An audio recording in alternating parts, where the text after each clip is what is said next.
Okay, for Emily, what do you need to know? And I'm going to angle this down. We're going to do the Australian 10. You know, guys, that I love to do this. And it's also very good for doing the Celtic cross in the line upon line thing. It saves space if you just happen to do like anything in your space conservative, just FYI. But for Emily, what do you need to know?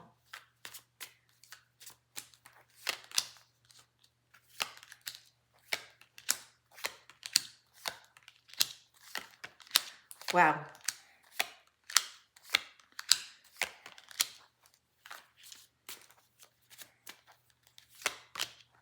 Okay. All right, let me tip this down so you can see. Okay. Emily, what I'm getting here strongly is the desire to move forward is super strong within you, but you feel like you're stuck. You feel like these things aren't getting up for nothing, and they aren't. They're not going to get up until you take better care of yourself. This is the time for retreat, for self-care, for looking within to see what's going on with yourself. You really have to look in and be very, very still. And that's the last thing you want. You want momentum, you want momentum, you want momentum. You're not balanced enough yet to get the momentum. Whether it's relationships, work, or just feeling like you're stuck in general, this is you in the now. You're feeling stuck. The chariot is not going to go. You can't drive forward on 2 flat tires. You just can't. And until you stop to get the tires attended to, you're not going to make progress. Even if you like patch them and fill them up a little bit, if there's shitty tires, you need to replace them, you need to replace them. And that's what it feels like. 2 components of your life, it's not just 1 flat tire. 2 components of your life feel very, very stuck. Underneath it, what you've been steeped in, what you've been soaking in and brewing in, is this value of self-worth that's been a little bit buying into somebody else's version of what you're worth, what your value is, and their definition of this is not serving you. It feels like you're out in the cold all the time, having your worth challenged over and over. Now, it may be that you're doing exactly what you should be doing, but around somebody and taking or misreading the cues that they're giving you, taking their cues too strongly to heart. If you're being taken for granted in some way and you're expecting validation from somebody that's not capable, like say you cook a fabulous dinner and this somebody just has their head up their ass so much they can't even say, hey, thanks for cooking dinner, that was great, nothing. You don't need, you know, all this lavish, oh, the potatoes were great, the veggies were great, you just are waiting for the crumbs for too long. And you're defining this by something else that is external to you. This is causing you to have values of enough. Am I enough? I don't feel enough. My worth is being challenged. What's coming in the conscious is you're looking beyond this. You're having a breakthrough on this. This is the inheritance card, the inherited wealth. It's also the generational breakthrough card because you inherit different ways of seeing, perceiving roles that you play from your family. It's family inheritance. And this is what it is. The story needs to be looked at, examined, stopped, blocked, and changed. The change is coming on this. The wheel is turning on this. The way that your mother may have operated and even your grandmother may have operated is out of date. It doesn't work for you. And in some way, they took a lot of their value from either how they served, or an external validation from other, sometimes masculine, to tell them their value, to tell them their worth. If they weren't paired, then they didn't feel as valuable. This is the cycle of life has changed. The modern woman is far more independent than the one, say, 50 years ago. Different set of values. A lot of women don't want to have kids. A lot of women want to work, be in the workforce. A lot of women aren't hung up on romance like it once was. This is different, and you need to allow some of this independence to go, allow some of this cycle to change. This is important for you. Understand that fate is with you on this.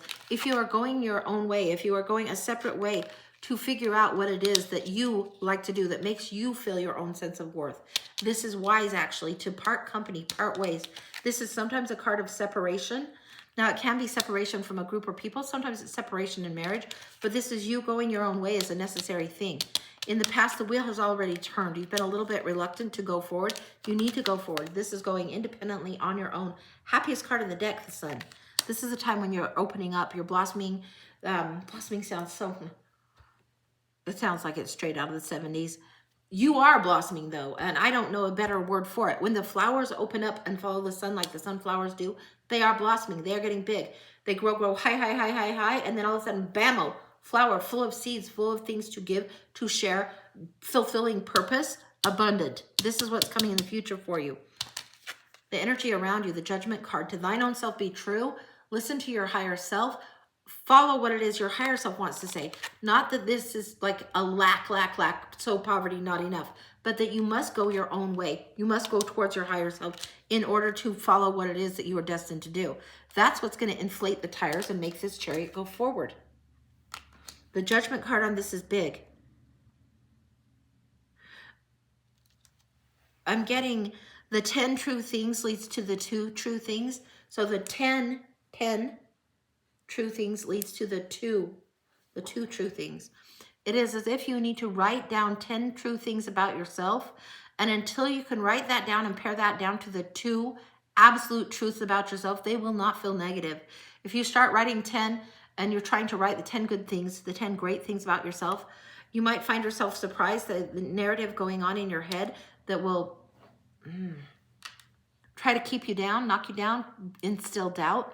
So practice writing the 10 true things, the 10 good things about self, the 10 good things about self, and do it consistently day after day after day after day, the 10 good things about self, until the 2 true things about yourself that are undeniable, that nobody can take, that nobody can pull from you, that nobody can make you ever feel shitty about, are so blindingly apparent that your higher self is now wired in and in the wiring up here for you. This is huge for you. Knowing this truth, having this integrity and going forward.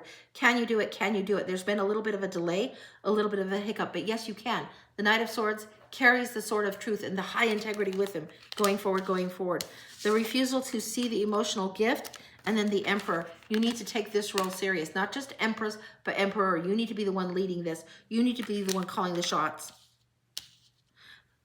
The Four of Cups says you're going within navel gazing, but there's a little bit of, meh, I don't really want to do that work. Meh, I'm a little bored.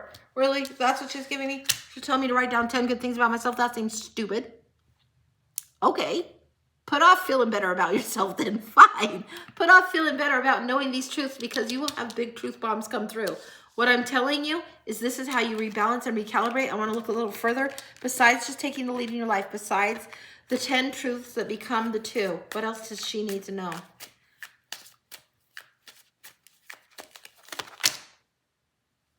King of Swords. This might take you a 3-month process. This might take you a little bit of time, but look at the Sword of Truth is strategic. It's a strategy. It's a plan. There will be other strategies that you can employ and use for your own good, for your own behalf, to get in more alignment and in more integrity with yourself about the truth of who you are, the truth of what your purpose is, and get more clarity, get more clarity, get more clarity. This is your work of the summer. I don't know how to say it any plainer than that. That's what I'm getting. Don't underestimate those cute decks. They really pack a wallop. This is the truth of the summer for you. Whatever you are separating out from, separating away from, and going towards. Do the homework. That's what I can tell you. That's what I've got. That's complete. That is beautiful. Yeah. Many of us are. Even though the divine feminine is coming through, when the feminine uses her own bit of the divine masculine along with it, then we quit waiting around to be receptive and we start being proactive. So the rise of the divine feminine isn't simply doing away with patriarchy or all things masculine. It's not that at all. It's very much honoring the feminine and the masculine within us. And instead of waiting and receiving and waiting and receiving, it's time to move forward and be very proactive on that. So that's complete.